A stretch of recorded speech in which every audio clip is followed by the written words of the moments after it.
What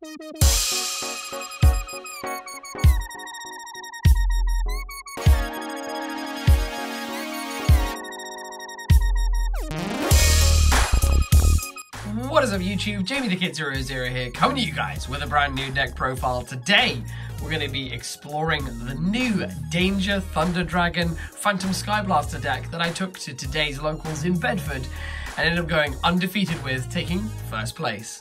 So this has been something I've been theory crafting with for about a month and a half now on kind of like Dueling Book and throwing kind of interesting ideas together. My original build of this played like the Zephyros Armageddon Knight combo that you could use to make Curious, but now that that's gone, things have had to change and we're leaning a little heavier on Skyblaster. So some of you guys who watched yesterday's profile will know that I played Burning Abyss for one of my other locals, just because I felt like I wanted to be competitive at that one and have a little bit of fun at the second one. And I actually ended up doing better with the fun deck than I did with the competitive deck, which was a humorous motion. But that being said, we're going to dive into the deck profile. I will likely talk about some of my matches as we go through, but if you are interested in seeing the matches, let me know. I actually recorded all 4 of my games and they will be uploaded in due time. But with that said, let's get right into the profile. So we're going to get rid of the extra deck. There is going to be a side deck for this, but bear with me on the main deck. So first of all, this being a fun deck, I decided to build it in the way that I do on Dueling Network, where I build an oversized deck with everything in it that I wanted to play, and then cut it down as I go. So this is actually 46 cards. There are a specific set of 6 cards that can be removed from this.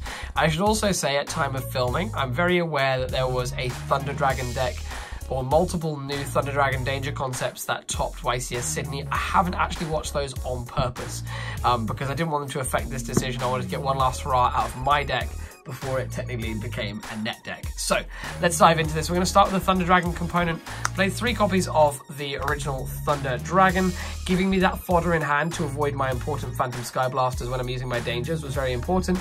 And also activating this once turns on the whole Thunder Dragon Colossus summon condition for the rest of the turn. And I felt like that was going to be very, very important to me. And it was throughout. I was actually really happy that I played these for both of those points. I then played 3 copies of Thunder DragonDark. This wasn't all that hard to tutor to hand for the instances in which I needed its effect for Titan. Took me a second to find that there. The fact that this is a build that plays Fairy Tale Snow really helped in using this to get myself in a situation where I could have the Thunder Dragon fusion on the next turn and use this to maybe search other things during my own turn to prepare me for my opponent's turn. So these were really solid, couldn't complain at them at all. I then played 3 copies of Thunder DragonRoar. Thunder DragonRoar is just an obscene gateway card. It gets you into so many things. It gets your combos kind of moving with cards like Gold Sarcophagus, and the ability to kind of summon this out off of maybe, say, Summon Sorceress, tribute this into a Thunder Dragon Colossus, and then have this summon another one, and then this search. It just brings so many kind of chain link combos together, it's obscene. So I really would recommend checking out the duel videos for just the nutty things that DragonRoar can do. And then of course the 2 copies of Thunder DragonHawk for your kind of, I almost feel like this is the play finisher. I almost feel like every play goes Roar, Dark, Search Hawk, Play Hawk, summon another guy, and then you have your double Colossus play there. And then you kind of just get gravy with all the other extenders the deck plays. But that's the full Thunder Dragon monster complement that I play in the main deck. So if you kind of question any of the ratios, send me a question, we can discuss it. Then for the danger aspect, we played 3 Danger Tsuchinoko, the Danger Snake, 3 Danger Jackalope, and then 3 Danger Nessie. I feel like this was correct. I didn't feel the need for any of the other dangers. These are all the 3 most valuable, and you really want them on the field as your extenders to trigger your Phantom Skyblaster. So I figured this is exactly what I was going to need, and it really paid off. These are honestly obscene. They tutor you through the deck. They get you deeper to your combo pieces, as you'll see in the duel videos. And they're just obscene extenders when you slam down that, like the Nightmare monsters that you can use them to summon. The fact that 3 of these, which I chained together at one point, get you into a Curious just for free. There's just all sorts of plays that these enable. So the dangers are, again, still just an obscene powerhouse. And I can understand why there's a danger variant that's topped Sydney. Then I played, for a bit of fun, the Predaplant engine. in the form of 3 Scorpio and 1 Cobra to search out the brilliant fusions in the deck. Because I did play the Seraphinite version, I thought that this is just another unfair way to extend into a play where I can use my Skyblaster or my other normal summons. So they were funny. They reminded me of the exact reason why I don't play them anymore, which is the Ash Blossom Fear, but they were still pretty good all the same. In kind of the ignorant game states in which they did work. Then, like, my favorite card of the deck and the reason why I wanted to play this was the 3 copies of Phantom Skyblaster. Phantom Skyblaster just encourages kind of unfair mechanics with the link system that shouldn't really be occurring, and in a format in which the Skyblaster exists in tandem with a deck like Thunder Dragon that has cards like Instant Fusion, Gold Sarc into Thunder DragonRoar, the Dangers, all these different components that can add extenders to the field. This is just a no-brainer because of the fact that this is pretty much guaranteed to be making another 2 tokens, and that's 4 in value. If you manage to get one of the Linkuriboh plays off with the glow-up bulb, that's you're getting into kind of the realm of 6 value. You're only 1 value away from going Curious Summon Sorceress.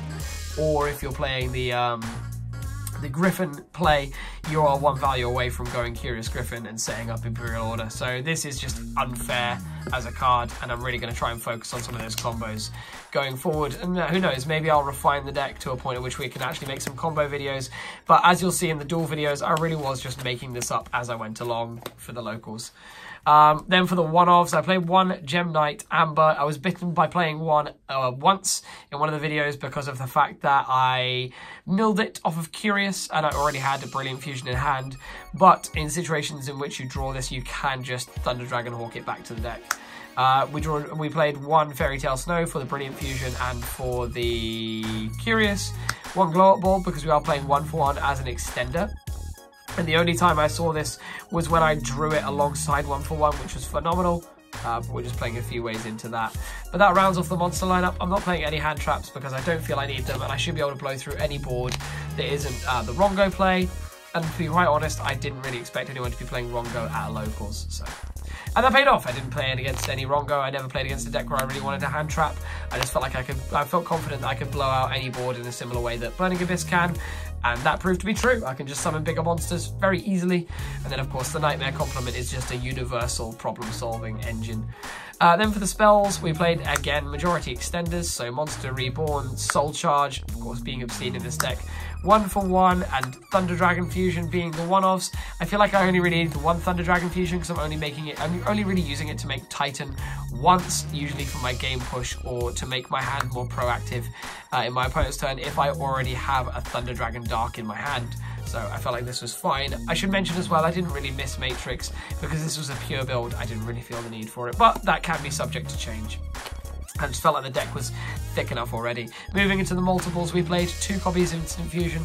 I only play 1 Instant Fusion target in this deck, and it's really, again, similar to the Glow Up Ball play. It lets us summon Thousand Eyes Restrict, make the Linkuriboh, like summon a Danger, summon Phantom Skyblaster, and you have 6 value. It's really good. Then moving through, we have a couple of 3-offs. We have Allure of Darkness. There's a 3-off. It's just an obscene extender. The fact that it's Pot of Greed, basically, because you're going to get value out of the Thunder DragonRoar or Thunder DragonDark that you banish. 3 copies of Brilliant Fusion. Again, an unfair extender that puts you a Fairy Tale Snow in the graveyard and gives you a certain level of proactivity in your opponent's turn that you wouldn't normally have in a conventional Thunder Dragon list. And then 3 copies of Gold Sarcophagus, just again to give you ways to tutor straight into your T-Dragon plays. But I didn't really see this that often today, and I didn't really feel the need for it. But I feel like it's a card that's not like backbreaking, but you really need to have it in the deck. You'd miss it if it wasn't there. But that does round off the main deck at 46 cards. Let me know how you would refine it in the comments below, because I'd love to have a bit of help in deciding what to cut and what to play. Speaking of something that is an exercise in decision making, this extra deck is ridiculously tight, and if I could, I'd play a 20 card extra. But with that said, I've narrowed it down to 15 for your viewing pleasure and for the locals, and let's get right into it. So we'll open up with just the beautiful Circular Saw Kyriel tokens that I use to make up my Skyblaster tokens. Sometimes I miss Vanguard, but the artwork is the only thing I really play for. But let's move through. So we start off with 3 Thunder Dragon Colossus and 1 copy of Thunder Dragon Titan. I'm going to move this up here. So Titan is a unique situation in the deck. I feel like Colossus is just a shoo-in. You have to have that in there at 2 at least, or 3 if you can stomach it. I actually side decked a card so that I could fit the third one in here. But Titan I'm only really going to make off of Thunder Dragon Fusion because of the fact that I'm not playing Gem-Knight Seraphinite, and I'm not playing Prismora, and I'm not playing I've forgotten his name now, Kaminari attack. So both of the easy ways to make this aren't coming up, and I never really find myself missing it because I can make other proactive cards. I can make Snow, and Colossus is really the survivable boss monster that I need to get access to as quick as possible. So I liked this kind of system. I wouldn't really change that ratio at all. Then moving through for the other fusions, I played 1000 Eyes Restrict and then 1 Gem-Knight Seraphinite. Seraphinite I actually played because in almost all of my combo situations previously when I tested the prior version of the deck, every time I saw a Brilliant Fusion, I wanted this. I didn't want to make Titan, I wanted to continue to extend my plays. So there was that. And then 1000 Eyes Restrict is the universal out to so many problems.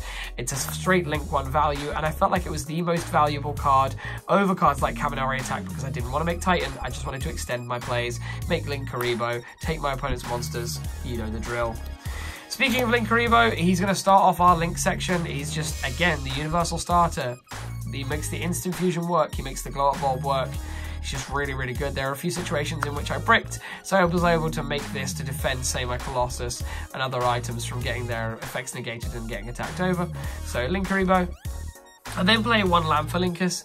I actually played some Summoner for the locals and realised that Summoner was really just useless. So I shoehorned in LANphornychus just to give me more link zones because I didn't have a link monster that could kind of fulfill the need to be made and just point down in situations in which I didn't have too much advantage. So I felt like that was enough. I then played the 3 Nightmares in the form of Phoenix, Cerberus, and Unicorn. Each one saw a fair amount of use, so I didn't hate them at all. I mean, the Nightmares at this point are kind of just an easy extra deck staple. I then played the 1 Reprodocus, the 1 Summon Sorceress. These are ridiculous in this deck. This cracks the whole Thunder Dragon concept wide open. And I then played 1 Curious for hitting Snow if you haven't hit Brilliant Fusion, and hitting Glow Up Bulb if you have. And 1 Borrello Dragon for the universal out to so many problematic cards.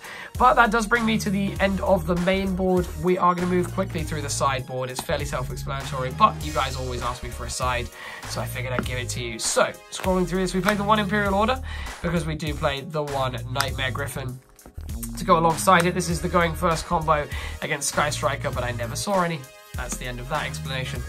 We then played 3 copies of Rivalry of Warlords because it's the main one we can play. We side to simplify our deck if this is coming in.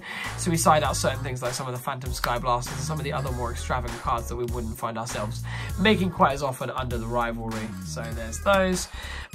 We played 3 copies of Called by the Grave if we want to go first against any kind of deck that is a combo deck. Sorry, any kind of deck that's playing a lot of hand traps and ways to stop us. We want to play the Called by the Graves for that.